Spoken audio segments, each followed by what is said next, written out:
ಬಡತನ. ಯಾರಿಗೆ 3 ಹೊತ್ತು ತಿನ್ನಲು ಊಟವಿಲ್ಲವೋ, ರಾತ್ರಿ ಮಲಗಲು ಜಾಗವಿಲ್ಲವೋ ಅವರು ಮಾತ್ರ ಬಡವರಲ್ಲ. 3 ಹೊತ್ತು ಊಟ ಇದ್ದು ಕೂಡ ತಿನ್ನೋಕ್ಕಾಗದೇ ಇರೋರು, ಅರಮನೆ ಅಂತ ಮನೆ ಇದ್ದು ಕೂಡ ಮಲಗೋಕ್ಕಾಗದೇ ಇರೋರು ಒಂದು ರೀತಿ ಬಡವರೇ, ನೆನಪಿರಲಿ. ಮತ್ತೆ ಹೇಳಬೇಕೆಂದರೆ ಬಡತನವನ್ನು 2 ರೀತಿ ಅಳೆಯಬಹುದು.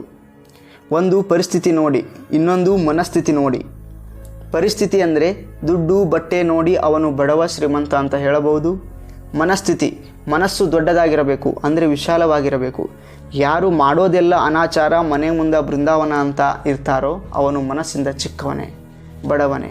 ಸೊ ಬಡತನವನ್ನು ನಾನು ನೋಡೋ ರೀತಿ ಈ ಥರ. ನಾವು ಬಡವರು ಅಂತ ಹೇಳ್ಕೊಳ್ಳೋದ್ರಲ್ಲಿ ಏನೂ ತಪ್ಪಿಲ್ಲ. ಆದರೆ ಹಾಗೆ ಹೇಳ್ಕೊಂಡು ಅದರಿಂದ ಏನಾದರೂ ಲಾಭ ಪಡ್ಕೊಳ್ಳೋಕ್ಕೆ ಟ್ರೈ ಮಾಡ್ತಾರಲ್ಲ, ಅದು ತಪ್ಪು ನನ್ನ ಪ್ರಕಾರ. ಅದೇ ರೀತಿ ಎಲ್ರಿಗೂ ಒಂದು ಕಿವಿ ಮಾತು.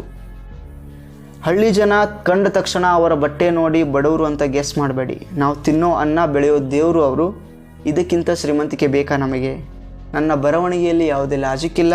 ಮನಸ್ಸಿಗೆ ಬಂದಿದ್ದನ್ನು ಗಿಚ್ಚುತ್ತಾನೆ ಅನ್ನುವವರು ಮಾತ್ರ ನಿಜವಾದ ಭಾರತದ ಪ್ರಜೆಗಳು. ಜೈ ಕನ್ನಡ, ಜೈ ಕರ್ನಾಟಕ. ನಿಮ್ಮೊಳಗೊಬ್ಬ ಆಕಾಶ್ ಕನ್ನಡಿಗ.